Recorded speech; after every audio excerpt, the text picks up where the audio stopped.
حضرت اقدس شاہ ولی اللہ محدث دہلوی رحمۃ اللہ علیہ نے حجت اللہ البالغہ میں تقدیر پر جو بحث تحریر فرمائی ہے وہ کچھ حصہ تو ہو گیا. دو مسئلے اس میں یاد رکھنے ضروری ہیں، کیونکہ اس کے بعد جو عبارت آگے آ رہی ہے جس میں حضرت شاہ ولی اللہ رحمۃ اللہ علیہ تقدیر کو 5 طرح سے نافذ ارشاد فرماتے ہیں اور 5 طرح سے اس کے درجات بیان کرتے ہیں، وہ اسی وقت سمجھ میں آ سکتی ہے جبکہ پہلے یہ 2 باتیں سمجھ میں آ جائیں. اگرچہ یہ بات پہلے بھی عرض کی جا چکی ہے مگر پھر عرض کی جاتی ہے کہ حق تعالی شانہ کی جتنی بھی صفات ہیں، تقدیر اللہ کی صفات میں سے ایک صفت ہے، اور اللہ تعالی کی صفات کو ایک حد تک ہی سمجھا جا سکتا ہے، ساری حقیقت اس کی جاننا انسان کے بس میں نہیں. حتیٰ کہ جو چیزیں آخرت میں اللہ تعالی اپنے بندوں پر کھولیں گے اس کو بھی فی الحال پوری طرح جاننا انسانی عقل کی بساط نہیں. انسانی عقل اتنا کچھ نہ سوچ سکتی ہے، نہ احاطہ کر سکتی ہے، نہ ہی ان حقائق کا ادراک کر سکتی ہے، نہ پہنچ سکتی ہے. اسی لیے اللہ تعالی نے ہم لوگوں کو اس بات کا مکلف بنایا کہ ہم صرف تصدیق کر دیں، اس کا نہیں بنایا کہ ہم ضرور ہی کھوج لگائیں. حضرت شاہ ولی اللہ رحمۃ اللہ علیہ نے تقدیر کے بارے میں جن باتوں کو تحریر فرمایا ہے ان میں سے ایک بات یہ ہے کہ تقدیر کے بارے میں کیا کہا جا سکتا ہے. 2 میں سے پہلی بات یہ ہوئی کہ اس کا تعلق اللہ کے علم سے ہے اور اس کا تعلق اللہ تعالی کی قدرت سے ہے.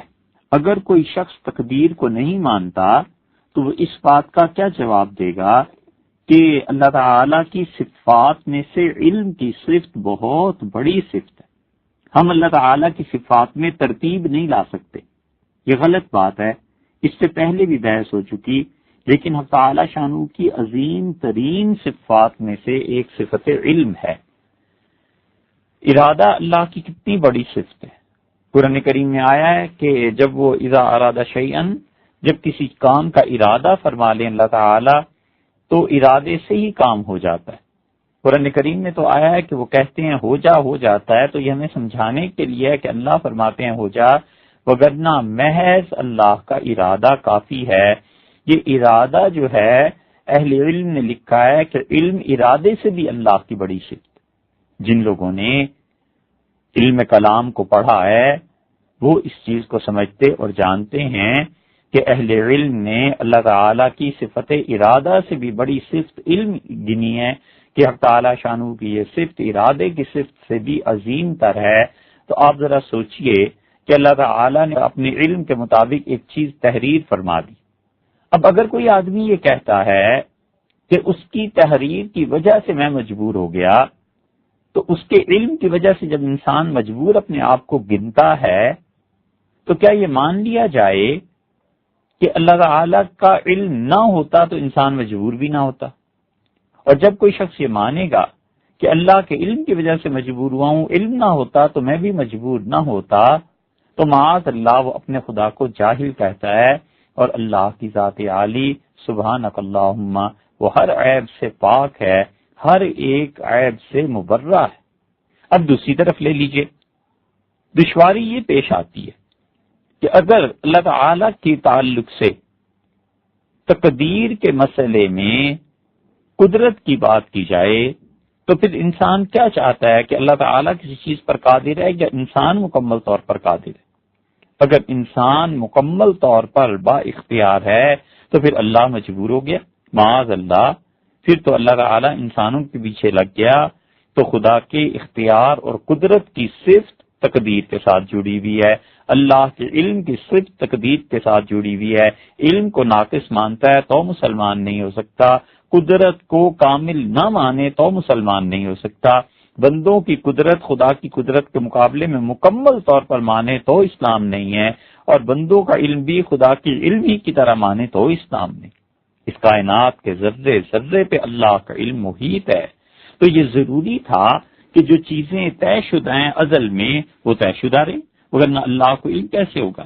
اللہ تعالیٰ کو علم تھا کہ یہ بچہ فلاں سن میں پیدا ہوگا، فلاں سن میں بڑا ہوگا، فلاں سن میں یہ کام کرے گا، یہ گناہ کرے گا، یہ نیکی کرے گا۔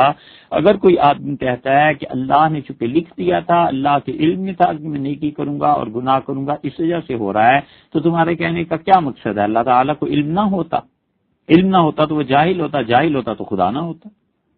اور اگر یہ کہے کہ میں مجبور محض ہوں تو یہ عقیدہ کتاب و سنت کے خلاف ہے، اور اگر یہ کہے کہ میں مختار کامل ہوں تو بھی یہ عقیدہ کتاب و سنت کے خلاف ہے۔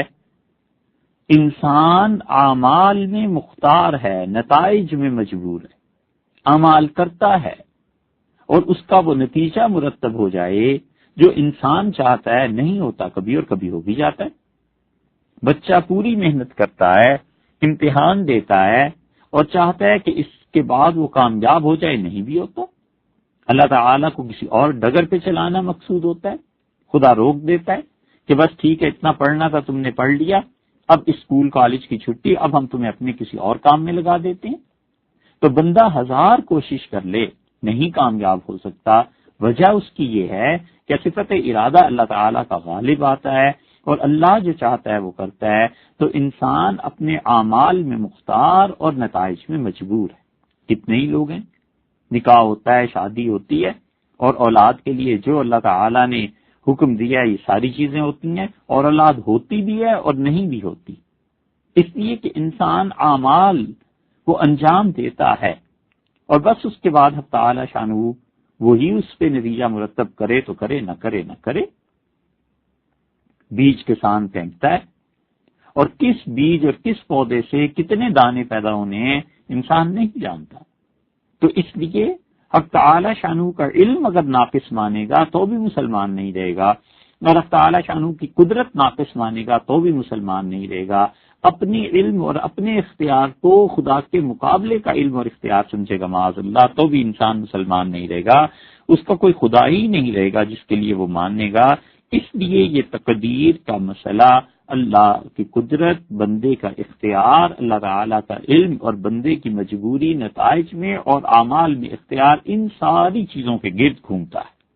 حضرت شاہ ولی اللہ رحمۃ اللہ علیہ ان دونوں مسئلوں پر انہوں نے صحیح چیزیں لکھی۔ حضرت رحمۃ اللہ تو الحمدللہ حجت اللہ البالغہ میں کمال کی چیزیں لکھی ہیں، لیکن وہ کہتے ہیں کہ دیکھو خدا کی تقدیر پر ایمان لانے پہ یہ ضروری ہے، کوئی ایسی چیز نہیں ہے جو ابھی معلق ہے کہ اللہ تعالیٰ کہے کہ اگر یہ کرے گا تو یہ کر دیں گے، ٹھیک ہے، لیکن اگر یہ کرے گا تو یہ کر دیں گے، بندہ کرے گا یا نہیں کرے گا یہ بھی تو اللہ کو معلوم ہے۔ حق تعالی شانہ نے یہ لکھ دیا کہ بندہ اگر یہ کرے تو یہ کر دیں، لیکن اللہ کو معلوم ہے کہ بندہ یہ کرے گا یا نہیں کرے گا۔ اس لیے لوگ اللہ کے علم کے مسئلے کو تقدیر کے ساتھ جو ملا دیتے ہیں، تو علم الہی کیا ہے؟ حق تعالی شانہ اچھی طرح یاد رکھنا چاہیے کہ ذاتی علم ہے اس کا، اس کی صفت علم ہے، اور انہوں نے اس کائنات کی ایک ایک چیز تفصیل سے لکھ دی ہے۔ معتزلہ کے بعض فرقے تھے، وہ کہتے تھے کہ جب تک کوئی چیز پیش نہ آئے اللہ تعالیٰ کو بھی علم نہیں ہوتا معاذ اللہ۔ کمپیوٹر ہے، یہ جب ایجاد ہوا تو اللہ تعالیٰ کے علم میں آیا۔ اہل سنت والجماعت نے اس عقیدے پر ان میں سے بعض فرقوں کی تکفیر کی ہے کہ اللہ کے لیے یہ ماننا کہ اللہ کو پہلے علم ہی نہیں تھا، جب کوئی چیز وجود میں آ گئی تو پھر خدا کو علم ہوا، معاذ اللہ، یہ خدا کے علم کی توہین ہے اور یہ کفر ہے۔ اللہ تعالیٰ کی جتنی بھی صفات ہیں بہت محتاط رہ کے ان کے بارے میں بات کرنی چاہیے۔ حق تعالی شانہ پوری قدرت رکھتے ہیں کہ کسی انسان کی بے ادبی پر اسے سزا دے دیں، اور وہ مالک پوری قدرت رکھتا ہے اس بات پہ بھی کہ کوئی اللہ تعالیٰ کی صفات بیان کرے، تعریف کرے تو حق تعالی شانہ اسے ایسے علوم سے نواز دیں جو قدماء میں سے اور جو آنے والوں میں سے کسی کو اللہ نے وہ علم نہ دیا۔ اس لیے علم اللہ تعالیٰ کی ذاتی صفت ہے، اور ذاتی صفات جتنی خدا کی ہیں کتنی ہیں؟ 8۔ وہ اس سے پہلے آپ سن چکے، علم، قدرت، ارادہ، سمع، بصر، کلام، تکوین۔ اللہ تعالیٰ کی یہ 8 صفات جو کئی مرتبہ آ چکی ہیں، یہ ایسی صفات ہیں جن کی ضد کے ساتھ اللہ تعالیٰ کو متصف نہیں کیا جا سکتا. مثلا علم ہے تو اللہ تعالیٰ کے متعلق یہ نہیں کہہ سکتے کہ وہ جاہل ہے معاذ اللہ. ہاں رزق دیتا ہے اور روک لیتا ہے، وہاں آپ یہ کہہ سکتے ہیں. اسی طرح اللہ تعالیٰ انصاف کرتا ہے اور انتقام لیتا ہے، یہ آپ کہہ سکتے ہیں. لیکن علم ہے، قدرت ہے، قدرت کے مقابلے میں کیا آتا ہے؟ قادر نہ ہونا، یہ اللہ کے لیے نہیں مانا جا سکتا. ارادے کے مقابلے میں غفلت آتی ہے، اللہ تعالیٰ غافل نہیں ہے. تو اس لیے یہ مسئلہ جو ہے وہ علم بھی اس میں شامل ہو جاتا ہے. تو اللہ تعالیٰ کے علم کے مطابق ہیں چیزیں اور اس نے اس کو لکھ دیا ہے. شاہ صاحب رحمۃ اللہ علیہ فرماتے ہیں کہ اللہ تعالیٰ کی تقدیر ہے اس کے 5 مرتبہ نافذ ہوتی، اور اس 5 مرتبہ خدا کی تقدیر کے مظاہر اور خدا کی تقدیر کے جو مدارج ہیں اس سے پہلے حضرت نے ایک تمہید باندھی ہے اور فرماتے ہیں وَعَلَمْ أَنَّ اللَّهَ تَعَالَى شَمَلَ عِلْمُهُ الْأَزَلِيُّ الذَّاتِيُّ كُلَّ مَا وُجِدَ أَوْ سَيُوجَدُ مِنَ الْحَوَادِثِ. اچھی طرح یہ بات سمجھ لینی چاہیے کہ اللہ تعالیٰ کا علم ازلی ذاتی شامل ہے ان تمام چیزوں کو جو چیزیں پیدا ہو چکی ہیں، موجود ہیں یا آئندہ ہوں گے. جو چیزیں اب ہیں، جو آئندہ ہوں گی، سب خدا کے علم میں ہے. ایک ایک ذرہ خدا کے علم میں. تقدیر الہی اللہ تعالیٰ کے وہ فیصلے ہیں جو ازل میں ہیں، اور سلف صالحین کا عقیدہ جس پر رہا ہے وہ یہی ہے کہ وہ کہتے ہیں کہ تعالیٰ شانہ نے تمام اشیاء کے پیدا ہونے سے بھی پہلے انہیں اللہ کے علم میں تھا، اللہ نے لکھ دیا تھا. تو اس لیے وہ جو اللہ کا علم ہے اس سے نہ کوئی بھاگ سکتا ہے، نہ کوئی ہیلا کارگر ثابت ہو سکتا ہے. خدا کی یہ تقدیر 5 مرتبہ واقع ہوئی ہے.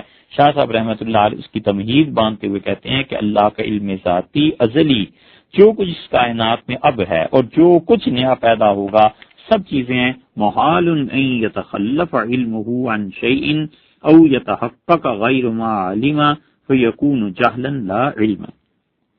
یہ نہیں مانا جا سکتا کہ اللہ تعالی کا علم کسی چیز سے پیچھے رہ جائے یا کوئی ایسی چیز ایجاد ہو جائے جس کو پہلے سے اللہ جانتا نہیں تھا. اب سوچیں نا، حضرت 2 باتیں فرماتے ہیں. ایک یہ ہے کہ وہ کہتے ہیں یہ مانا ہی نہیں جا سکتا، ایمان اس کی اجازت ہی نہیں دیتا کہ کوئی آدمی مانے کہ اللہ تعالیٰ کے علم سے کوئی چیز مس ہو گئی تھی. مثلا ایک آدمی کے 5 بیٹے ہونے تھے تو 4 جب ہو گئے تو خدا کو یہ نہیں پتا تھا کہ 5واں بھی ہونا ہے معاذ اللہ. حق تعالیٰ شانہ کو یہ علم تھا کہ اس کائنات میں سمندر جو ہے ان سے پانی اٹھے گا اور بخارات بن کے پھر واپس دنیا میں واپس آ جائے گا بادلوں کے ذریعے سے، بارش کے ذریعے سے. لیکن اللہ تعالیٰ کو یہ علم ہی نہیں تھا کہ دریاؤں میں بھی ایسی کیفیت ہوگی. معاذ اللہ، یہ بات نہیں ہے. یتخلف علمہ عن شیء، اللہ کا علم کسی چیز سے پیچھے رہ جائے یا پھر کوئی ایسی چیز آ جائے جس کو خدا جانتے ہی نہ ہو. اللہ تعالیٰ کو پتہ ہی نہ ہو کہ انسان ایک دن چاند پہ بھی پہنچ جائے گا. خدا کو پتہ ہی نہ ہو کہ ڈی این اے جو ہے وہ ڈی کوڈ ہو جائے گا اور اس میں چیزیں نکل آئیں گی. او یتحقق غیر ما علم فیکون جہلا لا علما. تو یہ ایسی چیز ہو جائے گی جو جہالت ہوگی، علم نہیں ہوگا. تو جب جہالت آپ اسے کہیں گے تو اللہ کے ساتھ تو آپ نہیں جوڑ سکتے. اس لیے یقینی طور پر اللہ تعالیٰ کے علم میں ساری چیزیں. وہذہ مسئلۃ شمول العلم. شاہ صاحب رحمۃ اللہ علیہ نے اس جملے میں کمال بات فرمائی. فرمایا وہذہ مسئلۃ شمول العلم ولیست بمسئلۃ القدر. دیکھو یہ مسئلہ جو ہے نا، یہ اللہ کے علم کا مسئلہ ہے، تقدیر کا مسئلہ نہیں ہے. ارشاد یہ فرمانا چاہتے ہیں جہاں تک سمجھ میں آیا ہے کہ حضرت فرماتے ہیں کہ تقدیر کو ایک طرف رکھو، یہ بتاؤ اللہ کے علم میں وہ تمام کام ہونے چاہیے جو تمہارے پاس ہیں یا نہیں ہونے چاہیے. تو یہ اللہ کے علم کی عمومیت کا مسئلہ، اللہ تعالیٰ کا اس کائنات کی ایک ایک ذرے کو جاننا پہلے سے اور بعد میں بھی خدا کو علم. ہذہ مسئلۃ شمول العلم ولیست بمسئلۃ القدر. یہ تو مسئلہ خدا کے علم کا ہے، تقدیر کا مسئلہ نہیں ہے. شاہ صاحب رحمۃ اللہ فرماتے ہیں کہ اللہ کے علم کو بھی مانتے ہو یا نہیں مانتے ہو. ولا یخالف فیہا فرقۃ من الفرق الاسلامیہ اور جتنے بھی اسلامی فرقے ہیں ان میں سے کسی کا بھی اس مسئلے پر اختلاف نہیں، سب مانتے ہیں، سب اللہ کے علم کے قائل ہیں، سب جانتے ہیں کہ حق تعالی شانہ کا علم پہلے بھی تھا، اب بھی ایسا ہے، کوئی چیز ایسی نہیں ہے جس سے اللہ کا علم غائب ہو۔ شاہ صاحب رحمۃ اللہ علیہ فرماتے ہیں تقدیر کے مسئلے کو ایک طرف رکھ کے الگ کر کے علم کو سوچو۔ اب جب اللہ کو علم تھا کہ اس شخص نے ایسا کام کرنا ہے تو خدا نے کہا اسے لکھ دو، تو اللہ کے لکھنے کی وجہ سے یہ مجبور تھوڑا ہی ہوا ہے۔ اب تعالی شانہ کو علم تھا کہ کرنا ہے لہٰذا اسے لکھوا دیا۔ اب آدمی کہتا ہے چونکہ آپ نے لکھوا دیا تھا اللہ اس لیے میں نے کیا تھا، خدا اس دلیل کو رد کرتا ہے، اور اللہ تعالی نے قرآن کریم میں مشرکین کی یہی دلیل دہرا کر اس پر رد فرما دیا کہ یہ عذر ان کا قیامت میں کام نہیں آئے گا۔ کوئی شخص گناہ کرے اور پھر یہ کہے کہ تقدیر میں لکھا ہوا ایسے ہی تھا تو اللہ تعالیٰ اسے ہرگز مانتے نہیں۔ انما القدر الذي دلت عليه الاحاديث المستفيضة ومضى عليه السلف الصالح ولم يوفق له الا المحققون۔ اور تقدیر کا مسئلہ تو ایسا ہے جس پر احادیث مشہورہ دلیل ہے، مستفیض احادیث ہیں، مسلسل امت میں نقل ہوتی چلی آ رہی ہیں، اور سلف صالحین کا عقیدہ رہا ہے۔ اور یہ تقدیر کا مسئلہ ایسا ہے جس کو سمجھنے کی توفیق بھی اللہ تعالی نے اس امت کے محققین کو دی ہے۔ اس امت کے محققین نے اس مسئلے کو سمجھا ہے، تقدیر پر پھر انہوں نے کتابیں لکھی ہیں، تقدیر کے موضوع پر بہت کچھ انہوں نے تحریر فرمایا ہے۔ شاہ صاحب رحمۃ اللہ علیہ فرماتے ہیں اس لیے علم کے مسئلے کے علاوہ اگر تم تقدیر کو دیکھتے ہو تو اس سے انکار ناممکن ہے۔ ایک مدت سے اس جبر اور قدر کی بحث جاری ہے۔ حضرت امام ابو حنیفہ رحمۃ اللہ علیہ نے فرمایا، امام احمد بن حنبل رحمۃ اللہ علیہ کی آراء ملتی ہیں، شیخ الاسلام ابن تیمیہ رحمۃ اللہ نے تو کمال کی چیزیں لکھی۔ پھر علامہ ایوب دہلوی رحمۃ اللہ علیہ تھے، انہوں نے اس مسئلے پر کتاب لکھی ہے۔ کسی بھی مکتبہ فکر کے حضرات کو لے لیں، انہوں نے اپنے اپنے مکتبہ فکر کے لوگوں کی تسلی کے لیے یا اس مسئلے کو لوگوں کی سمجھ میں لانے کے لیے، سلجھانے کے لیے لکھی ہے۔ وہاں شبیر احمد صاحب عثمانی تھے، وہاں ادریس کاندلوی صاحب تھے، وہاں قاری طیب صاحب تھے رحمۃ اللہ علیہ، ان حضرات نے لکھی ہے، وہاں مودودی نے لکھی ہے، وہاں احمد رضا خان صاحب نے لکھی ہے۔ سب حضرات نے اپنے اپنے دور میں، چاہے ان کا تعلق کسی بھی فرقے سے تھا، اس چیز کو لکھا ہے، جبر اور قدر کی بحث کی ہے۔ لیکن شاہ صاحب رحمۃ اللہ علیہ فرماتے ہیں کہ تقدیر کا مسئلہ ماننا ضروری ہے، سلف صالحین کا عقیدہ رہا ہے، اور اس کو صحیح معنی میں سمجھنے کی توفیق بس ان علماء کو ملی ہے جو محققین ہیں۔ لیکن امام راضی جیسے لوگ لکھیں، محقق توسی لکھے، کوئی لکھے، حقیقت یہ ہے کہ آپ جتنا بھی اسے پڑھتے چلے جائیں گے، جتنا بھی پڑھتے چلے جائیں گے اور سنتے چلے جائیں گے، ایک حد تک اسے آپ سمجھ سکتے ہیں، اس سے زیادہ نہیں۔ اصل بات کیا ہے وہ انشاءاللہ ابھی صبر کیجئے، ہم آخر پہ بالکل اس بحث کو سمیٹتے ہوئے جب بات کریں گے تو وہاں پہ انشاءاللہ کچھ نہ کچھ بات آئے گی۔ وَيَتَّجِهُ عَلَيْهِ السَّوَالِ، اور شاہ صاحب رحمۃ اللہ علیہ فرماتے ہیں تو بس علماء محققین نے جو کچھ لکھا ہے اس کے مطابق دیکھو یہ تقدیر ضروری ہے، اور اعتراض پھر بھی یہ پیدا ہوتا ہے کہ بِأَنَّهُ مُتَدَافِعٌ مَعَ التَّكْلِيفِ وَأَنَّهُ فِيمَا الْعَمَلِ، کہ انسان کی تقدیر انسان کے مکلف ہونے کی مخالفت کرتی ہے۔ یعنی انسان جب یہ مانتا ہے کہ تقدیر میں سب کچھ لکھا ہے تو پھر قدرتی طور پر یہ سوال پیدا ہوتا ہے کہ عمل کی ضرورت کیا ہے، ہم کیوں عمل کریں؟ جب لکھا ہے کہ جہنم میں ہی جانا ہے تو جو مرضی کرتے رہو، جب لکھا ہے جنت میں ہی جانا ہے تو پھر جو مرضی کرتے رہو۔ شاہ صاحب رحمۃ اللہ علیہ فرماتے ہیں هو القدر الملزم الذي يوجب الحوادث قبل وجودها فيوجد بذلك الايجاب لا يدفعه هرب ولا تنفع منه حيلة۔ اللہ تعالی کے جو فیصلے ہیں خدا نے بعض فیصلوں کو لازم کر دیا ہے جو نئی نئی چیزوں کے ظہور کے ہونے سے پہلے ان کے ہونے کو ثابت کرنے والا ہے۔ پھر ایسی چیزیں پائی جاتی ہیں تو نہ آدمی ان سے بھاگ سکتا ہے، نہ واقعات کو ہٹا سکتا ہے، اور نہ ہی ان چیزوں سے بچنے کے لیے کوئی ہیلا مفید واقع ہوتا ہے۔ اللہ کی وہ تقدیر جو قدر ملزم ہے، شاہ صاحب رحمۃ اللہ علیہ نے قدر ملزم کی تعریف پہلے کر دی تھی، اس سے قبل کے جو بیانات ہیں عقیدے کے ان میں قدر ملزم کی تعریف گزر چکی۔ شاہ صاحب رحمۃ اللہ علیہ فرماتے ہیں یہ قدر ملزم ایسی ہے جو لازم ہو جاتی ہے انسان کے ساتھ، وہ تقدیر چپک جاتی ہے اور انسان اس کا کسی صورت بھی انکار نہیں کر سکتا، انسان اس تقدیر کے نفاذ کو کسی صورت بھی نہیں روک سکتا۔ قدر ملزم کا مطلب، ملزم جو ہے نا لفظ الزم الشیء، کسی چیز کو لازم کر دینا۔ قدر ملزم کا مطلب ہے اللہ کا وہ فیصلہ جو یقینی طور پر ہونے والا ہے، جس کے مطابق کائنات کا وجود بنا ہے، اور ایسی چیزیں طے کر دی ہیں اللہ نے کہ یہ چیزیں نہیں تبدیل ہو سکتی۔ حضرت یعقوب علیہ الصلوۃ والسلام نے اپنے بیٹوں سے کیا کہا؟ انہوں نے کہا کہ یا بنی ادخلوا، میرے بیٹو مصر میں داخل ہو جاؤ۔ 13ویں پارے میں سورہ یوسف میں حضرت یعقوب علیہ الصلوۃ والسلام کا یہ بیان ہے کہ ارشاد فرمایا وقال یا بنی لا تدخلوا من باب واحد۔ حضرت یعقوب علیہ الصلوۃ والسلام نے اپنے بیٹوں سے کہا کہ میرے بیٹو سب کے سب مصر میں جاتے ہوئے ایک ہی دروازے سے نہ داخل ہونا، وادخلوا من ابواب متفرقہ، کئی دروازوں سے الگ الگ داخل ہونا۔ حضرت یوسف علیہ الصلوۃ والسلام کے آخر بھائی تھے، کیسے خوبصورت اور کیسے اچھے ہوں گے اور دیکھنے میں کتنے پرکشش لگتے ہوں گے۔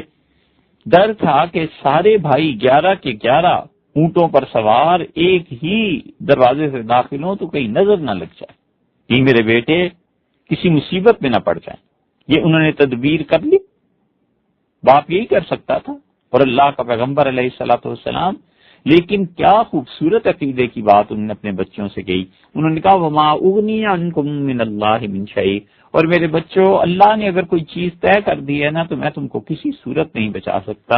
ان الحکم الا للہ، اللہ کے علاوہ اس کائنات میں کسی کا حکم نہیں چلتا۔ علیہ توکل، تو مجھے اللہ پر بھروسہ ہے، وعلیہ فلیتوکل المتوکلون، اور بھروسہ کرنے والوں کو چاہیے کہ اللہ ہی پر بھروسہ کریں۔ یہ انہوں نے نظر سے بچنے کی تدبیر بتا دی کہ نظر لگ جاتی ہے، اور نظر سے بچاؤ کرنا یہ روا ہے، درست ہے، تقدیر خدا کی نافذ ہونی ہوتی ہے، لیکن نظر کا توڑ کرتے رہنا چاہیے۔ بہت سے بچے اسی لیے قبروں میں پہنچ جاتے ہیں، اور بہت سے جانور ہنڈکیاں میں اتر جاتے ہیں، اور بہت سے امور لوگوں کے تباہ اور برباد ہو جاتے ہیں، اسی کے نظر لگ جاتی۔ تو باپ نے اپنے بچوں کو نظر سے بچانے کے لیے ایک تدبیر کی، وَلَمَّا دَخَلُوا مِنْ حَيْثُ أَمَرَهُمْ أَبُوهُمْ، اللہ تعالیٰ نے فرمایا کہ جب وہ مصر میں داخل ہوئے اسی طرح سے امرهم ابوہم، جیسے ان کے والد نے کہا تھا، ما كان يغني عنهم من الله من شيء، تو کوئی نہیں بچا سکتا تھا اس تقدیر سے جو اللہ نے ان بچوں کے ساتھ کرنی تھی، الا حاجۃ فی نفس یعقوب قضاها، ایک خواہش تھی یعقوب کے دل میں، ایک تمنا تھی یعقوب کے جی میں، ایک تدبیر تھی جو ان کے دل میں تھی، قضاها، سو انہوں نے وہ کر لی۔ انہوں نے اپنے بچوں کو بچانے کے لیے ایک تدبیر کرنی تھی، سو انہوں نے کر لی، اور پھر اللہ تعالی نے ان کی تعریف کی ہے۔ اب دیکھیے انہوں نے یہ نہیں کہا اپنے بچوں سے کہ جو کچھ ہونا ہے ہو جائے گا، تم چاہے ایک ہی دروازے سے داخل ہو چاہے الگ الگ دروازوں سے داخل ہو۔ انہوں نے اسباب کو اختیار کیا کہ اللہ تعالیٰ کی کوئی تقدیر ان بچوں کے ساتھ بھی ایسی ہے جسے یوسف علیہ الصلوۃ والسلام کے ساتھ تھی، تو مجھے کچھ اس کی تدبیر کر لینی چاہیے، اور اس تدبیر کرنے پر اللہ نے ان کی تعریف کی ہے۔ اللہ نے فرمایا وَإِنَّهُ لَذُو عِلْمٍ لِمَا عَلَّمْنَاهُ، اور ہم نے جو اسے علم سکھایا تھا اس علم سے وہ خبردار تھے، وہ تو بہت سا علم رکھتے تھے، وَلَكِنَّ أَكْثَرَ النَّاسِ لَا يَعْلَمُونَ، لیکن لوگوں کی اکثریت علم نہیں رکھتی۔ یعنی جس طرح انہوں نے کہا تھا ان کے بیٹے ویسے ہی داخل ہوئے تو نظر نہیں لگی، لیکن تقدیر کسی اور طرف سے آ گئی۔ تو جن لوگوں کو واقعی علم ہے ان کو تقدیر کا یقین اور اسباب سے بچاؤ، اسباب ایسے اختیار کرنا کہ بچ جائیں، دونوں ہو سکتے ہیں۔ اور بے علم آدمی ہے تو ایک کر لے گا دوسرا نہیں ہوگا، دوسرا کر لے گا تو پیدا نہیں ہوگا۔ شاہ عبد القادر صاحب محدث بریلوی رحمۃ اللہ علیہ نے کیا زبردست حاشیہ اس پہ لکھا ہے، اتنے بڑے مسئلے کو چند لفظوں میں انہوں نے بیان کر دیا ہے۔ حضرت شاہ عبد القادر صاحب رحمۃ اللہ علیہ کا ترجمہ اور ان کے حواشی یہ کسی استاد سے پڑھنے چاہیے جس کو اتنا علم تو ہو کم سے کم کہ حضرت نے کہا کیا ہے۔ حضرت فرماتے ہیں یعنی جس طرح کہا تھا داخل ہوئے تو اگرچہ ٹوک نہ لگی، ٹوک کا مطلب نظر، یعنی جس طرح کہا تھا داخل ہوئے، حضرت یعقوب علیہ الصلوۃ والسلام نے جس طرح کہا تھا ان کے بیٹے ایسے ہی شہر میں داخل ہوئے، تو اگرچہ ٹوک نہ لگی یعنی اگرچہ نظر نہ لگی، لیکن تقدیر اور طرف سے آئی۔ خدا کا فیصلہ تھا کہ انہیں یہیں رکھنا ہے، خدا کا فیصلہ تھا کہ ایک اب اور بھائی ان میں سے چھوٹ جائے گا اور یہ باقی 10 واپس ہو جائیں گے، لیکن تقدیر اور طرف سے آئی۔ تقدیر دفع نہیں ہوتی، یعنی باوجود اس کے کہ حضرت نے یعقوب علیہ الصلوۃ والسلام نے نظر سے بچاؤ کر دیا، مگر خدا کی تقدیر نے نافذ ہونا تھا نا، خدا کی یہ صفت کہاں سے معطل ہو جاتی؟ سو جن کو علم ہے ان کو تقدیر کا یقین اور اسباب کا بچاؤ دونوں ہو سکتے ہیں۔ یہ ہے اصل جملہ جو سارے اس مسئلے کی جان اور خلاصہ ہے۔ سو جن کو علم ہے ان کو تقدیر کا یقین اور اسباب کا بچاؤ دونوں ہو سکتے ہیں، اور بے علم سے ایک ہو تو دوسرا نہ ہو۔ سو جن کو علم ہے ان کو تقدیر کا یقین اور اسباب کا بچاؤ دونوں ہو سکتے ہیں۔ مطلب کیا؟ مطلب یہ کہ جو لوگ علم والے ہیں وہ اپنی طرف سے بھرپور اسباب کو اختیار کر لیتے ہیں، اور اینڈ پہ پہنچ کے ریزلٹ کے طور پہ جب نقصان ہو جاتا ہے تو پھر صبر کرتے ہیں، کہتے ہیں اللہ کو یہی منظور تھا، اللہ کی تقدیر یہی تھی۔ اور بے علم آدمی کیا ہوتا ہے؟ بے علم آدمی جو ہوتا ہے اول تو اسباب نہیں کرتا کہ جو ہونا ہے تقدیر میں ہو جائے گا، معاذ اللہ۔ اب یہ آدمی اسباب اختیار کر لے تو پھر دوسری طرف سے مار کھا جاتا ہے۔ اسباب اختیار نہیں کیے کہ جو ہونا ہے ہو جائے گا، تو یہ غلطی کر لی۔ اب اس نے اسباب اختیار کر لی اور اسباب کے بعد جب تقدیر نافذ ہوئی کہ نتیجہ اس کی خواہش کے مطابق نہیں نکالیں گے، تو یہاں پہنچ کے اللہ سے شکایت، شکوے، خدا کی نافرمانی، معاذ اللہ کفر کے جملے کہنا شروع کر دیتا ہے۔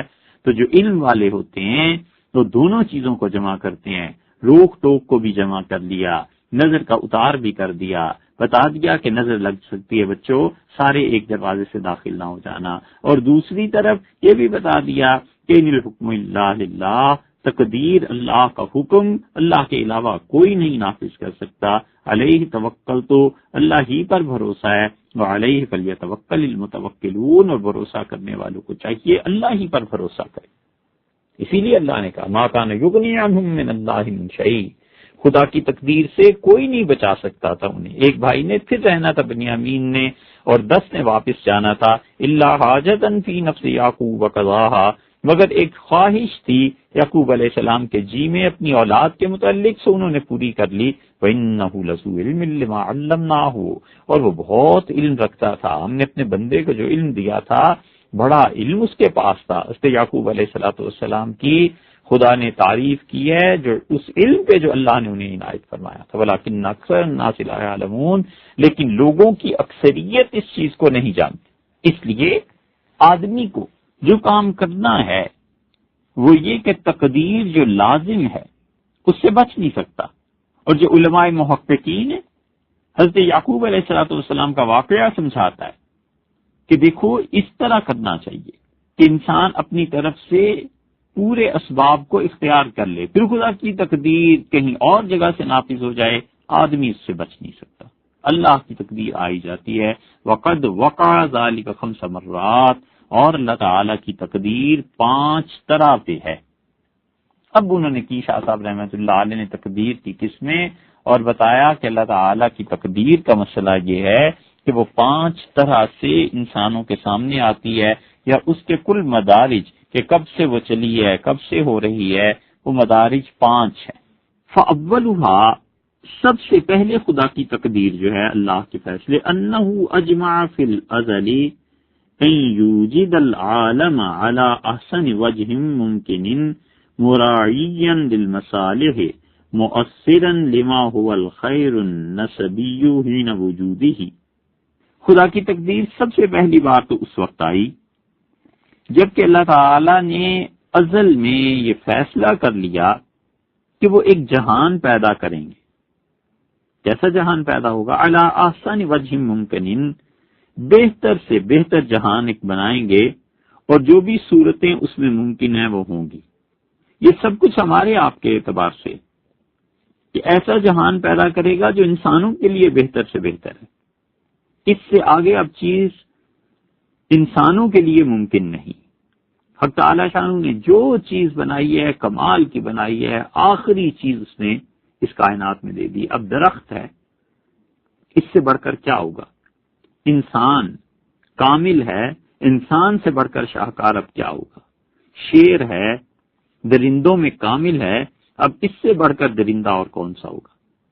تو اللہ تعالی نے بہتر سے بہتر مراعین للمصالح، انسانوں کی مصلحتوں کی رعایت کرتے ہوئے اور اس دنیا کے پائے جانے کے وقت جو خیر اضافی ہوگی اس کو ترجیح دیتے ہوئے اللہ نے اس کائنات کو پیدا کیا۔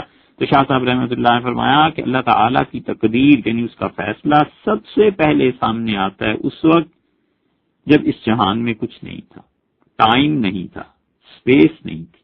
آپ تصور کر سکتے ہیں کسی ایسے جہان کا جہاں پر جہان ہی نہ ہو؟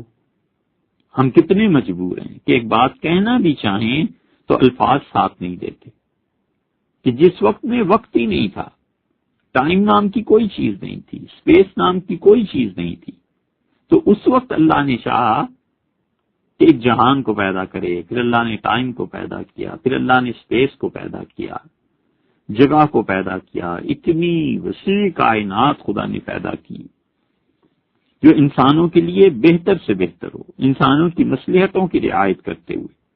اور پھر اللہ تعالیٰ کا علم، وَكَانَ عِلْمُ اللَّهِ يَنْتَهَى إِلَىٰ تَعْيِينِ سُورَةٍ وَاحِدَةٍ مِّنَ السُّوَرِ، اور اللہ تعالیٰ کا جو علم تھا وہ ایک صورت کو متعین کرنے تک پہنچنے کا مطلب یعنی اللہ تعالیٰ کے علم میں تھا، اللہ نے ایک صورت متعین کر دی، لا یشارکها غیرها، اور اس صورت میں کوئی بھی شریک نہیں تھا، یعنی اللہ تعالیٰ ازل میں ایک ایک چیز کو جانتا تھا، کوئی صورت ایسی نہیں تھی جس کو خدا نہ جانتا ہو۔ فَقَانَتِ الْحَوَادِثُ سِلْسِلَةً مُتَرَتِّبَةً مُجْتَمِعًا وُجُودُهَا، اور پھر آہستہ آہستہ چیزیں پیدا ہونی شروع ہوئیں، سلسلہ وار بالترتیب، ان کا وجود اللہ کے علم میں تھا کہ اللہ تعالیٰ کا علم تھا، اس میں یہ ساری چیزیں تھیں جو آہستہ آہستہ ظہور پذیر ہونا شروع ہوئی۔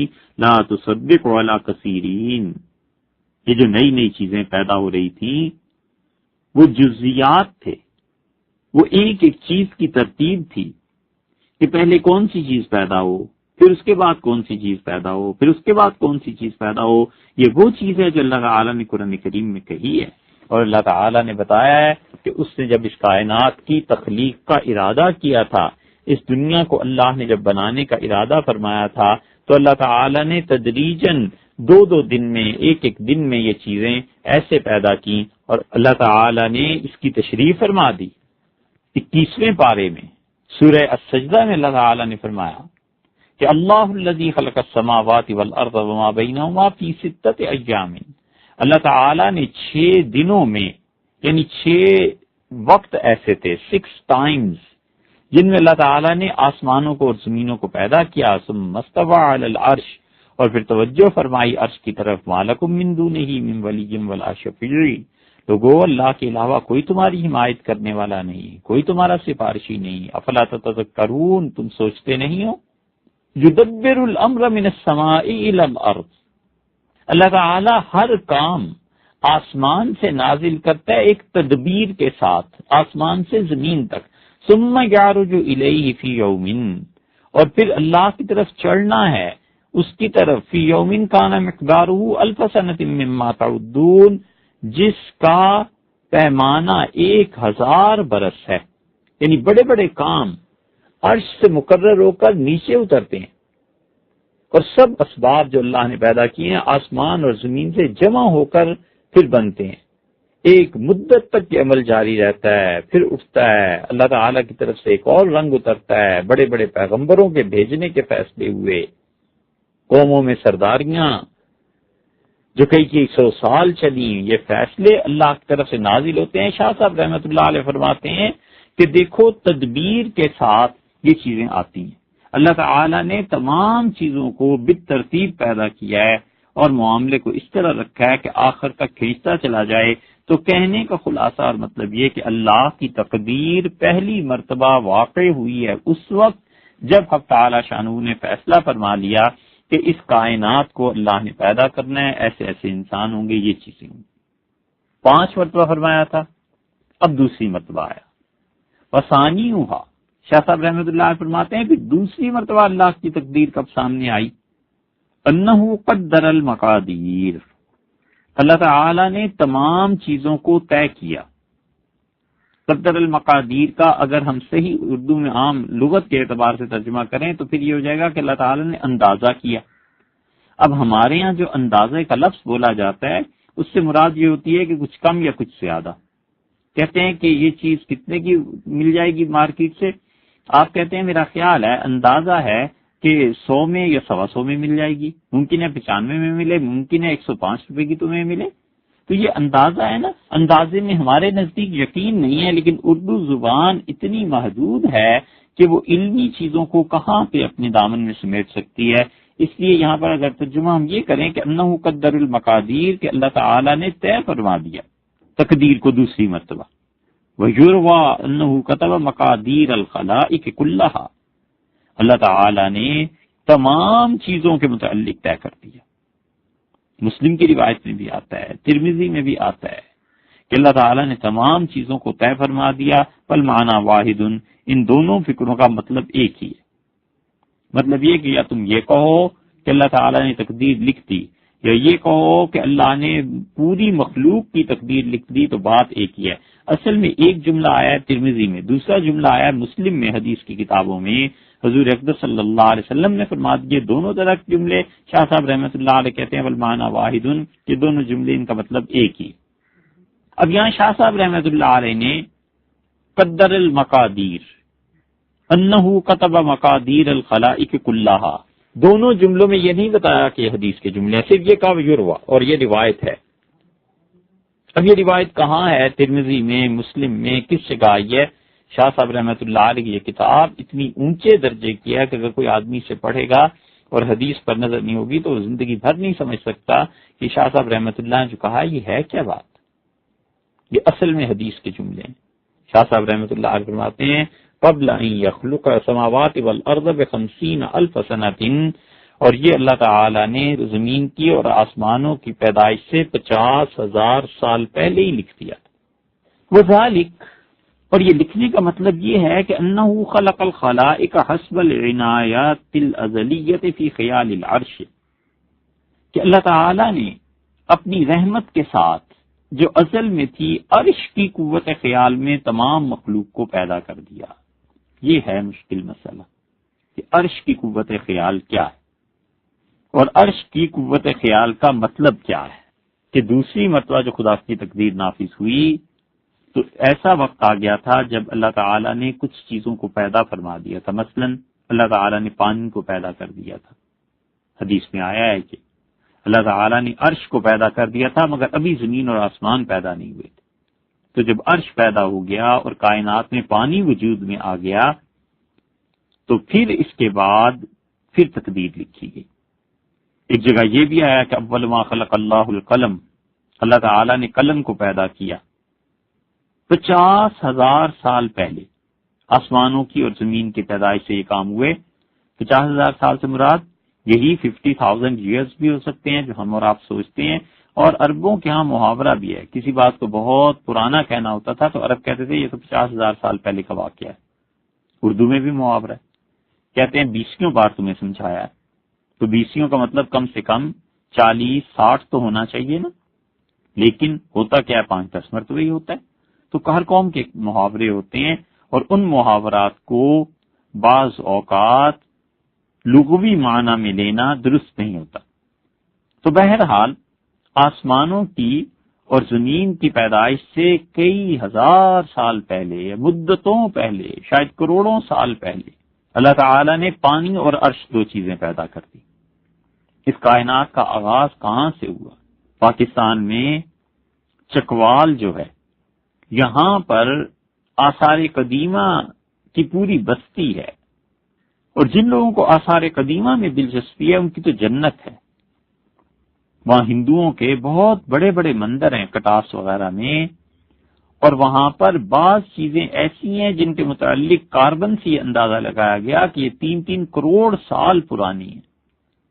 3 کروڑ سال پہلے اس کائنات میں کیا چیزیں تھیں، کیسے انسان ہوتے تھے، بستی تھی، کیا چیزیں تھیں، یہ اللہ ہی کے علم میں ہے۔ لیکن رسول اللہ صلی اللہ علیہ وسلم سے پوچھا گیا کہ اللہ کے رسول اس کائنات کا آغاز کیسے ہوا، ابتدا کیسے ہوئی، تو نبی کریم صلی اللہ علیہ وسلم جو کچھ فرمایا شاہ صاحب رحمۃ اللہ علیہ سے آگے ذکر کرتے ہیں۔ تو کیا ہوا؟ شاہ صاحب رحمۃ اللہ علیہ فرماتے ہیں کہ اللہ تعالی نے تمام مخلوقات کو عرش کی قوت خیالیہ میں پیدا کر دیا۔ عرش میں ایک قوت خیال ہے۔ اب یہ کیا چیز ہے؟ بہت مشکل ہے بھئی اس کا سمجھانا اور سمجھنا، بہت مشکل ہے۔ کاش کہ اہل علم ہوتے اور سمجھنے والے لوگ ہوتے تو علم کی زبان میں گفتگو کرتے۔ سننے والے اکثر و بیشتر فلسفہ، منطق، علم کلام اور علم کی گہرائی کو جانتے نہیں، اس لیے اس کی کوئی تشریح نہیں کرتے۔ بس اتنا سمجھ لیجئے کہ عرش کا ایک تصور وہ ہے جو ہم عوام میں ہیں۔ ہم سمجھتے ہیں عرش کیا ہوگا، ایک چارپائی ہوگی، تخت ہوگا، پتھر کا بنا ہوا ہوگا، لکڑی کا بنا ہوا ہوگا، لوہے کا بنا ہوا ہوگا، یہی تصور ہے نا؟ یہ غلط ہے۔ ہم سمجھتے ہیں کہ جامد کوئی چیز ہوگی، یہ عوامی تصورات ہیں اور یہ عرش پر صادق نہیں آتے۔ عرش ایک چیز ہے، اس لیے انسان کو یہ بات خیال میں رکھنی چاہیے کہ عرش کی ایک قوت خیال ہے۔ اللہ تعالی نے اپنے علم سے اس عرش کی قوت خیال پر توجہ فرمائی، اپنے علم کی صفت اس پر ظاہر ہوئی، اور عرش نے جانا کہ اللہ یہ چاہتے ہیں تو اس کی قوت خیال میں یہ چیز آ گئی، بغیر مثال اور تشبیہ کے۔ معاذ اللہ، اللہ اس سے بلند و بالا ہے کہ ہم اس کے لیے مثالیں قائم کریں۔ آپ تصور کیجئے کسی ایسے علاقے کا جسے آپ نے نہ دیکھا ہو، آسٹریلیا، امریکہ، بھارت، آپ نے نہیں دیکھا۔ آپ سے کوئی کہتا ہے کہ دہلی میں لال قلعہ ہے، کوئی کہتا ہے کہ آسٹریلیا میں کینگروز ہوتے ہیں، کوئی کہتا ہے کہ امریکہ میں ایک جگہ ایسی بھی پائی جاتی ہے جہاں پر کشش ثقل نہیں ہے، گریوٹی نہیں ہے۔ تو جو کچھ آپ کے ذہن میں آتا ہے نا، جب آپ جا کر اسے دیکھتے ہیں تو آپ کے ذہن کے مطابق نکلتا ہے تو بڑی خوشی ہوتی ہے۔ بعض اوقات آپ کسی بچے کی پیدائش کی خبر سنتے ہیں اور دیکھتے ہیں تو آپ کہتے ہیں میرا خیال تھا بچہ ایسے ہی ہوگا، اور دیکھو ایسے ہی ہے، تو خوشی ہوتی ہے نا۔ اس طرح بعض چیزیں صرف قوت خیال میں ہوتی ہیں اور ان کو منتقل کیا جاتا ہے۔ اللہ تعالیٰ کے علم میں جیسی کائنات تھی، خدا نے اس کو عرش کی قوت خیال میں ڈال دیا، تو اللہ تعالیٰ کا علم، اس کا کچھ حصہ جو اس سے متعلق تھا وہ عرش کی قوت خیال میں آیا، اور عرش کی قوت خیال بہت بڑی چیز ہے، اللہ کا عرش بڑی چیز ہے، اسی لیے وہاں پر مثالی صورتیں پائی جاتی ہیں۔ حضرت اقدس شاہ ولی اللہ رحمۃ اللہ علیہ نے التفہیمات الالہیہ کی جو دوسری جلد ہے، شاہ صاحب رحمۃ اللہ علیہ نے اس میں بڑے کمال کی باتیں لکھی ہیں، لیکن وہ ہر آدمی سمجھ نہیں سکتا۔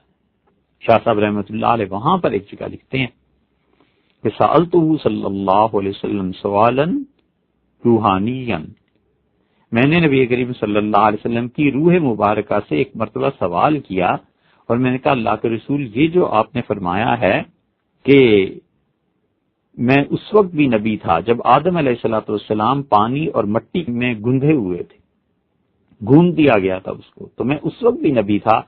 ففاض علی روحی من روحہ الکریمہ، تو رسول اللہ صلی اللہ علیہ وسلم کی مبارک روح نے میری روح کو جواب دیا، الصورۃ المثالیہ التی کانت، اور بتایا کہ وہ صورت مثالی تھی میری، حضور اقدس صلی اللہ علیہ وسلم کی، آپ نے فرمایا ایسی میری صورت تھی وہاں قبل اس کے کہ اس دنیا کو تخلیق کیا جائے، اس وقت میری صورت ایسی تھی، اور وہ جو اس کا فیض تھا وہ حضرت المثالی عالم مثال میں تھا، اور حضرت آدم علیہ الصلوۃ والسلام اس وقت پیدا بھی نہیں ہوئے تھے۔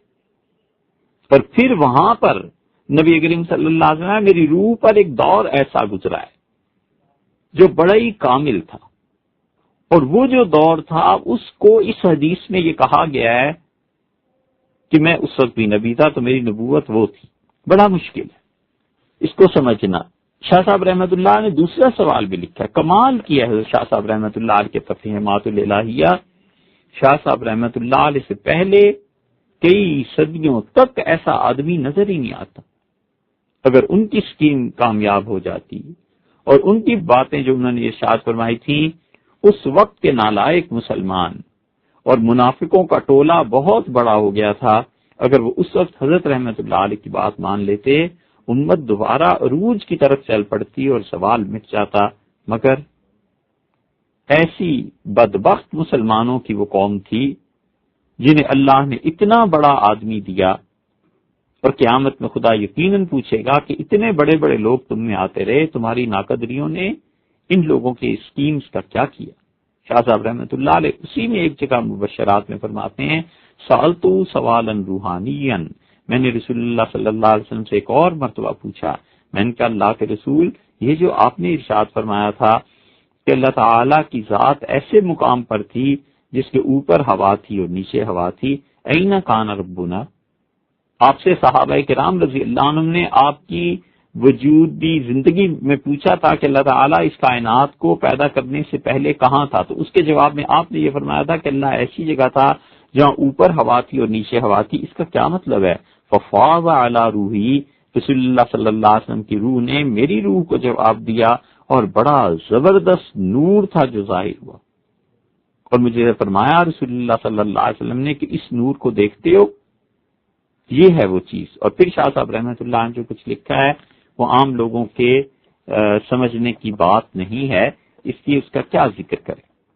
اسی لیے کئی مرتبہ یہ عرض کیا جاتا ہے کہ یہ جو ایف ایم کے ذریعے پروگرام پیش کیے جاتے ہیں یہ سراسر تعلیمی چیزیں اور بہت مشکل بھی ہو جاتی ہیں، اس لیے اگر کسی کو نہ سمجھ میں آئیں تو اپنا وقت ضائع نہ کرے، اتنی دیر بیٹھ کے اللہ کو یاد کرے، کوئی اور نیکی کا کام کرے، کوئی ضرورت بھی نہیں ہے ان چیزوں کو سننے کی، وقت ہی کا ضیاع ہوتا ہے۔ لیکن جن کو اللہ تعالیٰ نے علم دیا ہو وہ جانتے ہیں کہ شاہ صاحب رحمۃ اللہ علیہ کی عبارتیں کتنی قیمتی ہیں۔ شاہ صاحب رحمۃ اللہ علیہ فرماتے ہیں اب کیا ہوا، دوسری مرتبہ خدا کی تقدیر کا جو ظہور ہوا تو اللہ تعالیٰ کے علم نے ان تمام چیزوں کو عرش کی قوت خیال میں لا کے ڈال دیا، ابھی وجود نہیں آیا، صرف قوت خیال ہے۔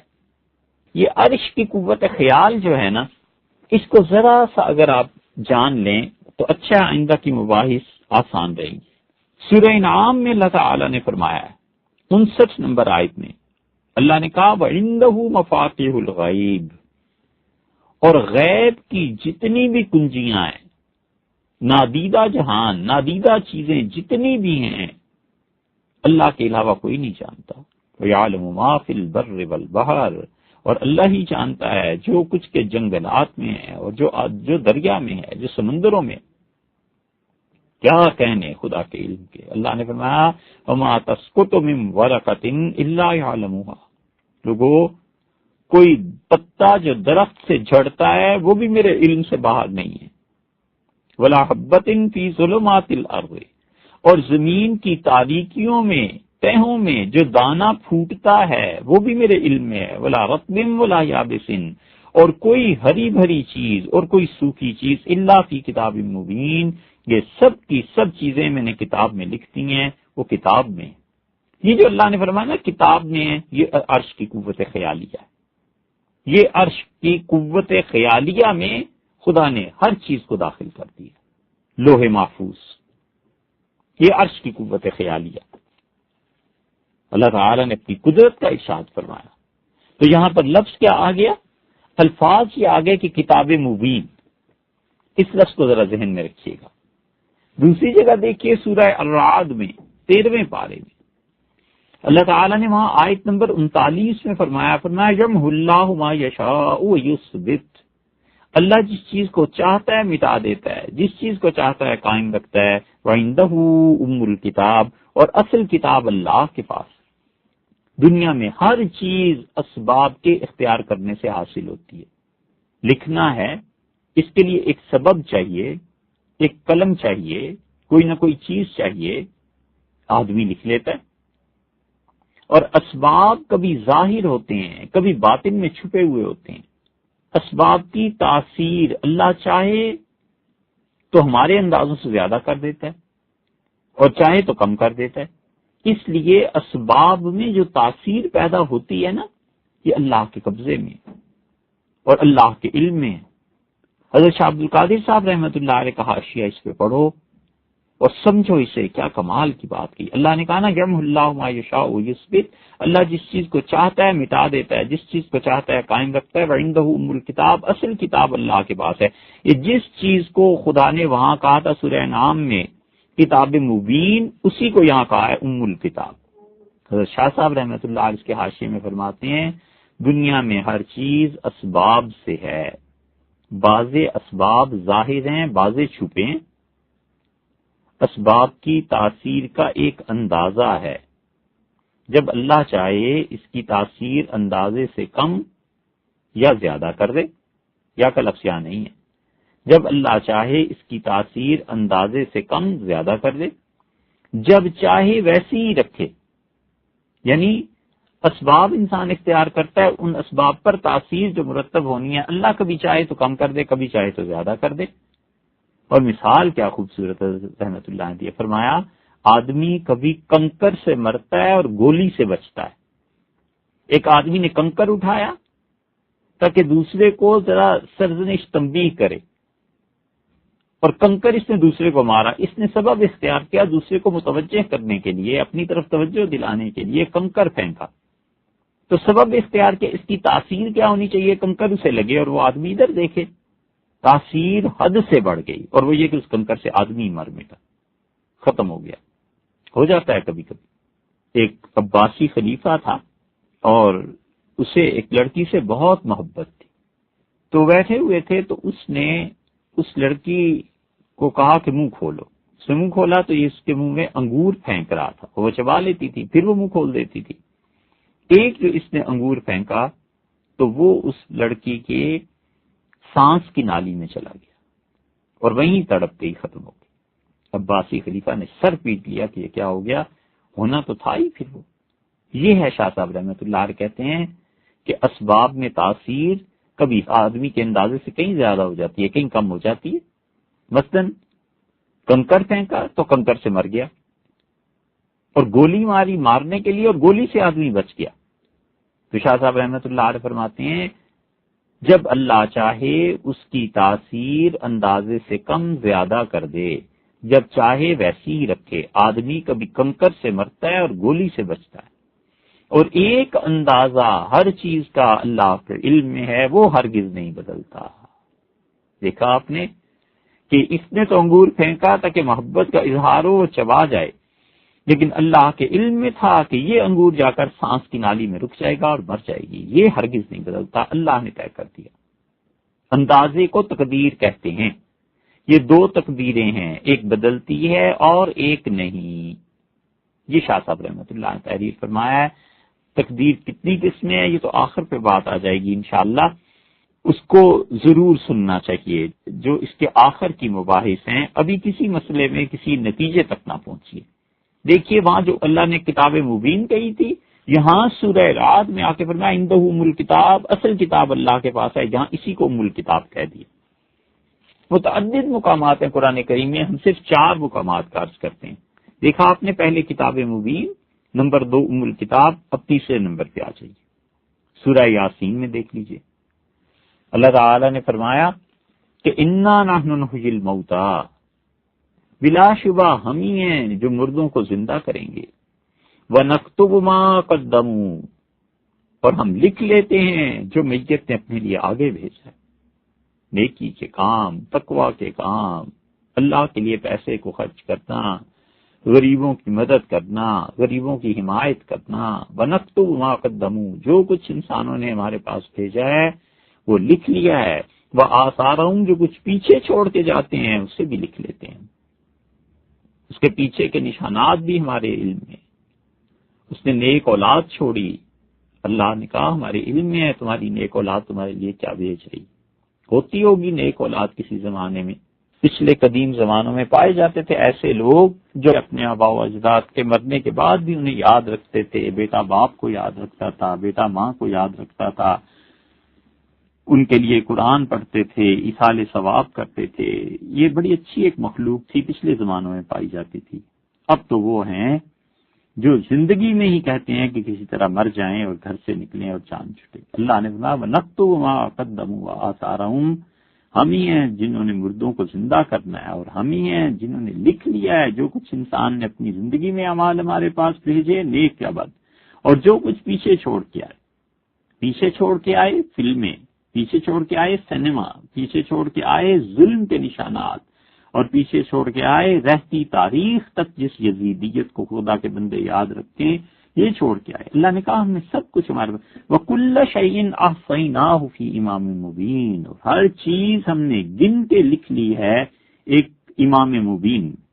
یہ امام مبین کیا ہے؟ یہ وہی ام الکتاب ہے جسے آپ نے سورہ رعد میں پڑھا، اور یہ وہی کتاب مبین ہے جسے آپ نے سورہ انعام کی آیت میں سنا.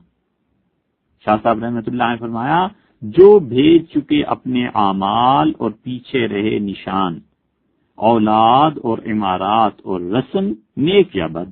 کوئی آدمی نیکی کا کام کر گیا یا بدی کا کام کر گیا، اللہ نے کہا کل شیء احصیناہ فی امام مبین، ہر چیز ہم نے پہلے سے گن کے لکھی ہوئی ہے ایک کھلی ہوئی کتاب میں. امام مبین، کتاب مبین اور ام الکتاب، تین ہو گئے. چوتھا دیکھ لیجئے مقام اللہ تعالی نے سورہ بروج میں ارشاد فرمایا. اللہ نے فرمایا سورہ بروج کے بالکل آخر پہ بل ہوا قرآن مجید، نہیں لوگو یہ قرآن ہے بڑی شان والا، فی لوح محفوظ، لکھا ہے تختی میں، محفوظ جس کی نگرانی ہے. اللہ کے فرشتے اس کے نگران ہے، خدا کے فرشتے حفاظت کرتے ہیں. تو لوح محفوظ ایک، امام مبین دو، کتاب مبین تین، اور ام الکتاب چار. چاروں کا مطلب حضرت شاہ ولی اللہ رحمۃ اللہ علیہ کے یہاں یہ ہے کہ عرش کی قوت خیال ہے. بس عوام کا تصور یہ ہے کہ وہ لکڑی کی کوئی بنی ہوئی چیز ہوگی، لوہے کی ہوگی، ایسی چیزیں ہوں گی. عرش کی قوت خیالیہ میں ہر چیز ہے اور تمام تفصیلات وہاں پہ موجود ہیں. نبی کریم صلی اللہ علیہ وسلم کی حضرت موسیٰ اور عیسیٰ علیہ السلام کے اس دنیا میں آنے سے بھی پہلے عرش کی قوت خیال میں یہ سب ہستیاں موجود تھیں. اور ابو لہب اور ابو جہل یہ لوگ بھی عرش کی قوت خیال میں موجود تھے. یہ ایٹم اور یہ بم اور یہ چیزیں، یہ سب کی سب عرش کی قوت خیال میں اللہ تعالی نے اپنے علم سے وہاں ڈال دی. یہ صرف سمجھانے کی باتیں ہیں، اس لیے ایسے الفاظ استعمال کیے جاتے ہیں. شاہ صاحب رحمۃ اللہ علیہ فرماتے ہیں وسانی ہوا، اور خدا کی تقدیر دوسری مرتبہ جب ظاہر ہوئی، جب کیا ہوا کہ اللہ تعالی نے خلق الخلائق حسب العنایات الازلیت فی خیال العرش، اللہ تعالی نے تمام کی تمام چیزوں کو عرش کی قوت خیال میں ڈالا. فصور ہنالک جمیع الصور، اور جتنی بھی تصویریں تھیں وہاں بن گئی. ہر چیز کی ایک تصویر ہے. اب مثلا قلم لے لیں، پین لے لیں، سینکڑوں قسم کے پین دنیا میں پائے جاتے ہوں گے، ان سب کی قوت خیال میں وہاں تصویر ہے. وَهُوَ الْمُعَبَّرُ عَنْهُ بِالذِّكْرِ فِي الشَّرَائِعِ، اور یہ وہی چیز ہے جس کو شریعت نے ذکر سے تعبیر کیا، یعنی آسمانی مذاہب جتنے ہیں ان میں اسے ذکر کہا گیا ہے. ذکر امام مبین، لوح محفوظ، کتاب مبین، ام الکتاب. قرآن مختلف جگہوں پر مختلف نام لایا ہے. 4 آیات ہم نے پیش کر دی. 5ویں آیت جس کی طرف شاہ صاحب رحمۃ اللہ نے فرمایا ہے یہ سورہ الانبیاء علیہ الصلوۃ والسلام میں ہے. یہ 5 الفاظ کا مطلب ایک ہی ہے کہ عرش کی قوت خیالیہ.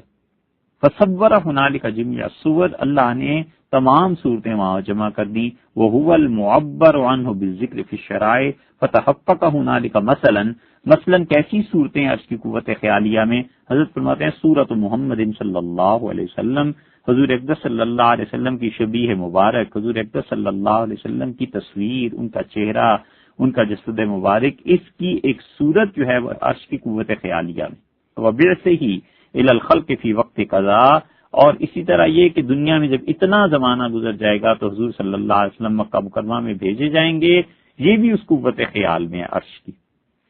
وَإِنذَارِهِ لَهُمْ، اور رسول اللہ صلی اللہ علیہ وسلم کیسے اپنی امت کو ڈرائیں گے، یہ بھی اس قوت خیال میں ہے. وَإِنْكَارِ أَبِي لَهَبٍ، اور ابو لہب انکار کرے گا رسول اللہ صلی اللہ علیہ وسلم کو ماننے سے، نہیں مانے گا، یہ بھی عرش کی قوت خیال میں اللہ نے ڈال دیا. وَإِحَاطَةِ الْخَطِيئَةِ بِنَفْسِهِ فِي الدُّنْيَا، اور دنیا میں اس کے نفس میں کیا کیا گناہ ہوں گے. سب سے بڑا گناہ رسول اللہ صلی اللہ علیہ وسلم کو نہ ماننا، اللہ کے ساتھ شرک کرنا، نبوت کی تکذیب کرنا. ثم اشتعال النار علیہ فی الآخرہ، اور پھر یہ کہ آخرت میں کس طرح اس ابو لہب کو جہنم میں جلایا جائے گا، یہ آگ بھڑکنے کی صورت یہ بھی وہی قوت خیالیہ میں ہے عرش کے. وہذہ صورت، اور یہ جو صورتیں ہیں سبب لحدوث الحوادث علی نحو ما کانت ہنالک، اور یہ وہ ایسی چیزیں ہیں کہ جو دنیا میں جو کچھ بھی اب پیش آ رہا ہے نا، یہ ان صورتوں کے مطابق ہے جو صورتیں اللہ کے ہاں عرش کی قوت خیال میں تھی.